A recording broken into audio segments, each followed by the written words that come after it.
जय जोहार, नमस्कार। दैनिक छत्तीसगढ़ चैनल देख रहे हैं आप। मैं हूं आपके साथ अभिजीत कुमार और करते हैं आज की खबरों की शुरुआत सबसे पहली बड़ी खबर के साथ। इससे पहले छत्तीसगढ़ से अगर आप और देखना चाहते रोजाना छत्तीसगढ़ के समाचार तो नीचे लाल कलर का सब्सक्राइब बटन दिया है, जिसे दबाकर चैनल को आपको सब्सक्राइब करना है।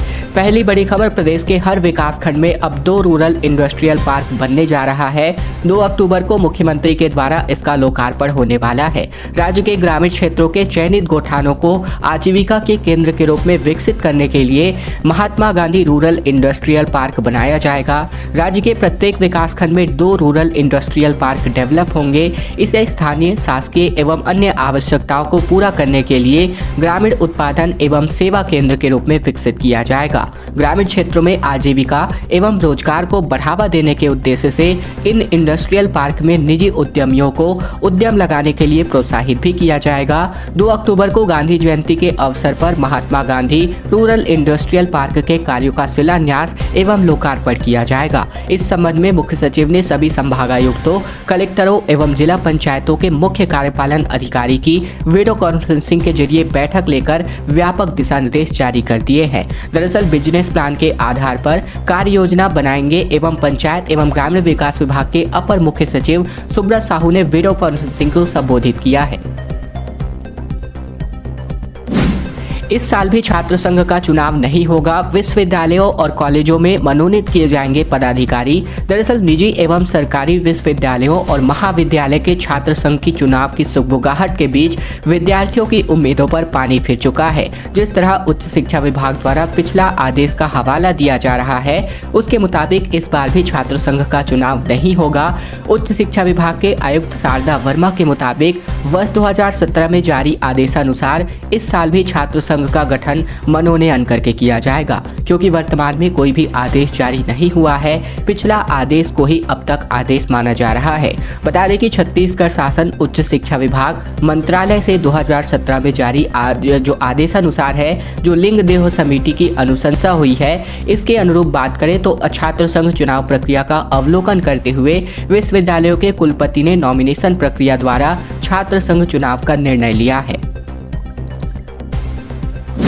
छत्तीसगढ़ में सबसे पहले भोरमदेव प्लांट से एथेनॉल उत्पादन होगा शुरू। जनवरी से रोज जो है 80,000 लीटर, साल भर में 5 संयंत्र और लगेंगे। वर्ष 2023 तक पेट्रोल में 20% एथेनॉल मिलाने लगेंगे। दरअसल बात करें तो छत्तीसगढ़ में सबसे पहले भोरमदेव यानी कवर्धा में लग रहे बड़े प्लांट से जनवरी 2023 तक एथेनॉल का उत्पादन शुरू करने की तैयारी है। इस प्लांट से रोजाना तकरीबन 80,000 लीटर एथेनॉल निकलेगा।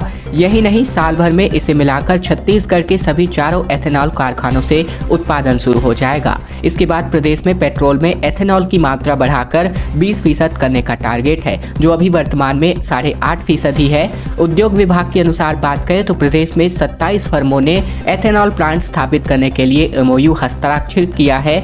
इसमें से 6 को एनवायरमेंट क्लियरेंस जारी हो चुका है। उनसे सालाना 23.6 करोड़ लीटर एथेनॉल उत्पादन का अनुबंध हुआ है और 2023 के अंत तक 4 प्लांट शुरू हुए तो इनसे 9 करोड़ लीटर उत्पादन संभव है। रायपुर में international grand masters chess tournament का आयोजन होने वाला है, जिसमें 15 देशों के 500 से भी ज़्यादा खिलाड़ी शामिल होंगे। विजेताओं को चीफ मिनिस्टर ट्रॉफी मिलने वाली है। दरअसल राजधानी रायपुर में 19 से 28 सितंबर तक international grand masters chess tournament का आयोजन किया जा रहा है। टूर्नामेंट में विश्व के 15 देशों के 500 से भी ज़्यादा शतरंज खिलाड़ी 100 से भी अधिक अनुभवी मास्टर्स के निर्देशन में हिस्सा लेंगे। टूर्नामेंट के विजयी खिलाड़ियों को छत्तीसगढ़ चीफ मिनिस्टर्स ट्रॉफी पर पुरस्कृत किया जाएगा।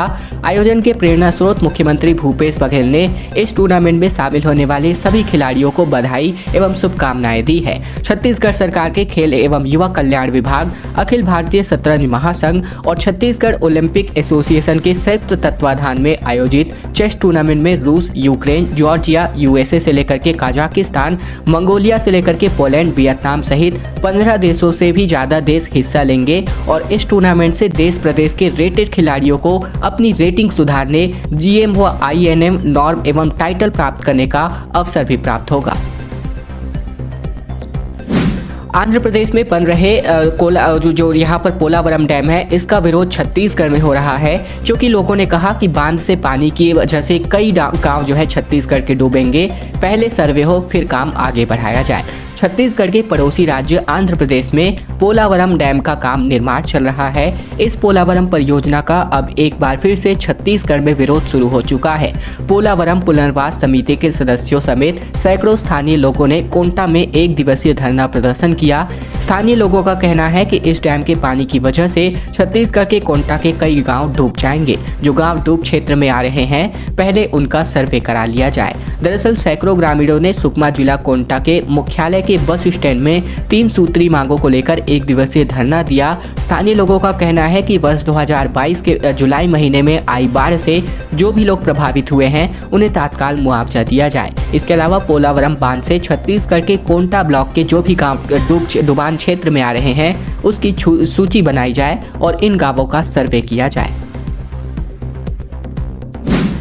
स्वरा भास्कर रायपुर पहुंची है, जो कि बॉलीवुड एक्ट्रेस हैं। पंडरी हॉट में इन्होंने शॉपिंग की, चरखा चलाया। बोली छत्तीसगढ़ में तो सब बेहतरीन है।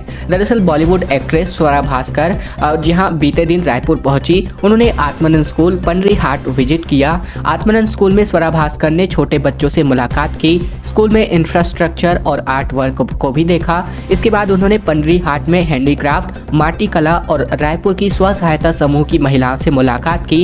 एक्ट्रेस ने रायपुर के पंडरी हाट में चरखा भी चलाया, चाक पर मिट्टी का बर्तन भी बनाया। सरकार की भी खूब जमकर तारीफ की। स्वरा भास्कर ने हाथ से तैयार कपड़ों को भी देखा। यह देखकर वह खुद को शॉपिंग करने से रोक ना सकी। उन्होंने कहा कि उनकी एक फ्रेंड का जन्मदिन है और यहाँ से वे कपड़े लेकर जाना चाहती है। कुछ ही देर बाद उन्होंने कुछ स्टॉल्स और साड़ियाँ भी खरीदी। इस मौके पर संस्कृति विभाग के डायरेक्टर विवेक आचार्य, छत्तीसगढ़ के सलाहकार गौरव द्विवेदी भी मौजूद रहे।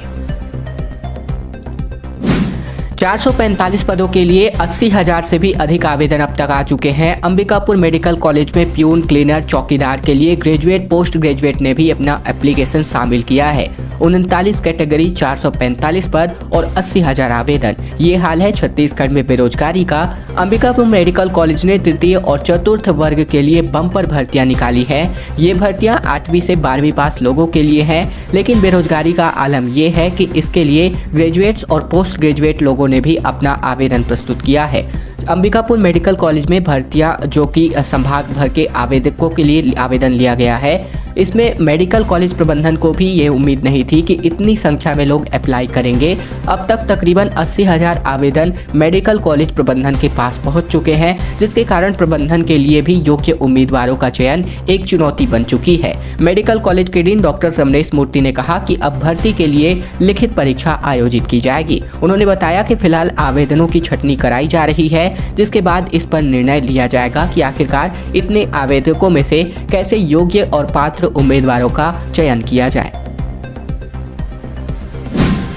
छत्तीसगढ़ में मनेगा प्रधानमंत्री मोदी का जन्मदिन। खादी खरीदेंगे, तालाबों की सफाई करेंगे, अलग अलग वर्गों के बीच सेवा पखवाड़ा मनाएगी भाजपा नेता। दरअसल देश के साथ साथ प्रदेश में भाजपा प्रधानमंत्री मोदी का जन्मदिन मनाएगी। इससे प्रदेश में सेवा पखवाड़े के तौर पर मनाने का कार्यक्रम तय किया जा चुका है। सियासी दल के इस कार्यक्रम में भाजपा अलग अलग वर्ग को साधने का प्रयास करेगी। सफाई, किसानों से मुलाकात, दिव्यांगों को कृत्रिम अंग बांटने और खादी खरीदने जैसे कार्यक्रम तय किए जा चुके हैं। भाजपा नेता संजय श्रीवास्तव के मुताबिक सेवा ही संकल्प के मार्ग पर चलने की प्रेरणा देने वाले प्रधानमंत्री मोदी के जन्मदिन पर भारतीय जनता पार्टी 17 सितंबर से 2 अक्टूबर तक सेवा पखवाड़ा आयोजित कर जन सेवा के कार्यक्रम करेगी। राष्ट्रीय अध्यक्ष जेपी नड्डा के निर्देश पर प्रदेश में कार्यक्रम तय हुए हैं। इस दौरान प्रदेश भाजपा के बड़े नेता लोगों की सेवा करते दिखेंगे।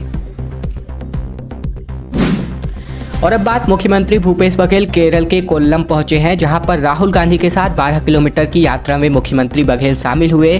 समुद्र किनारे नीलकरा में श्रमिक और नेताओं से बातचीत होगी। दरअसल एक दिन के आराम के बाद भारत जोड़ो यात्रा शुक्रवार सुबह लगभग 6:45 बजे कोल्लम से शुरू की गई। इस यात्रा में मुख्यमंत्री भूपेश बघेल भी शामिल हुए। लगभग 12.5 किलोमीटर चलने के बाद यात्रा समुद्र के किनारे नीलकरा में रुकी, जहाँ पर दोपहर में साथ ही साथ काजू श्रमिकों को काजू उद्यमियों, ट्रेड यूनियन और आरएसपी तथा फॉरवर्ड ब्लॉक के नेताओं के साथ बातचीत हुई। मुख्यमंत्री बघेल यात्रा में शामिल होने के लिए शाम को ही रायपुर से केरल के त्रिवेंद्रम के लिए रवाना हुए थे और वहां से सड़क मार्ग से कोल्लम पहुंचे। तय कार्यक्रम के मुताबिक यात्रा कोल्लम के पोयलाथोडु जंक्शन से आगे बढ़ी और विभिन्न पड़ावों से होते हुए तकरीबन 11 बजे यह पदयात्रा शिवम बीच रिसोर्ट पहुंची।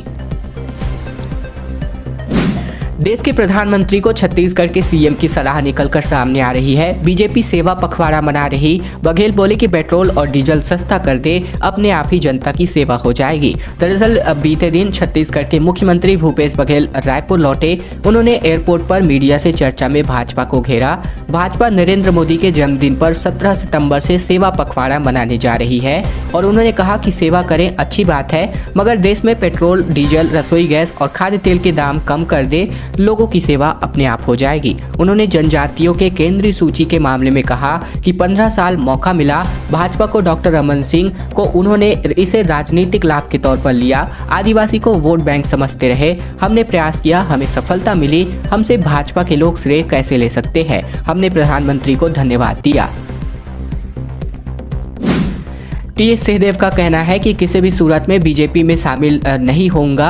प्रोटोकॉल के कारण भारत जोड़ो यात्रा में शामिल नहीं हुआ। कांग्रेस में कोई भी तरह का किसी भी प्रकार का कलह नहीं है। दरअसल छत्तीसगढ़ के स्वास्थ्य मंत्री टीएस सिंहदेव ने कहा कि मैं किसी भी सूरत में भाजपा में शामिल नहीं होऊंगा। जब मैंने पंचायत मंत्री के पद से इस्तीफा दिया और कॉपी को सार्वजनिक किया था तो मेरे भी कान पकड़े गए थे। ऐसे में बीजेपी में हो रहे फेरबदल को लेकर कहा गया कि हमें खुद के घर की चिंता करनी चाहिए। कांग्रेस पार्टी में चल रही अंतर्कलह के सवाल पर कहा कि ऐसा कुछ भी नहीं है, यदि अंदर कुछ है तो ऐसा होना नहीं चाहिए। टीएस सिंहदेव 2 दिवसीय दौरे पर बस्तर दौरे पर हैं। ऐसे में एक दिन पहले उन्होंने बस्तर वासियों को स्वास्थ्य क्षेत्र में लगभग 12 करोड़ 66 लाख रुपए के विकास कार्यों की सौगात दी। वहीं बीते दिन उन्होंने जगदलपुर में पत्रकारों से चर्चा भी की। इस दौरान जब उनसे पूछा गया कि केंद्र में किसी मंत्री ने छत्तीसगढ़ के मुख्यमंत्री भूपेश बघेल को भगवान कहा है, तब उन्होंने जवाब दिया कि मैं किसी भी राजनीतिक व्यक्ति को भगवान नहीं मानता। सीएम को भी मानव मानता हूं। स्वामी विवेकानंद भी मानव थे, लेकिन वे अति विशेष मानव थे। आज की अंतिम बड़ी खबर, जहां पर उल्टी दस्त प्रकोप लगातार जारी है। 20 मरीज और मिले हैं। दंतेवाड़ा में 2 दिनों से लगातार केसेस बढ़ते जा रहे हैं। 3 दिनों तक जांच होगी और दूसरे गांव में भी लोग बीमार पड़ते नजर आ रहे हैं। छत्तीसगढ़ के दंतेवाड़ा जिले के बड़े गुड़रा गांव में उल्टी दस्त का प्रकोप बढ़ चुका है। बीते दिन यहां 20 से भी ज्यादा उल्टी दस्त के मरीज मिल चुके हैं। इस गाँव में पिछले 2 दिनों में हो रही उल्टी दस्त के तकरीबन 40 से भी ज्यादा मरीज मिल चुके हैं। स्वास्थ्य विभाग की टीम भी यहाँ पर गाँव में ही है। अभी ग्रामीणों की फिलहाल जांच चलाई जा रही है। यह संख्या आगे भी बढ़ सकती है। इससे पहले गुरुवार को भी तकरीबन 20 मरीज मिले थे।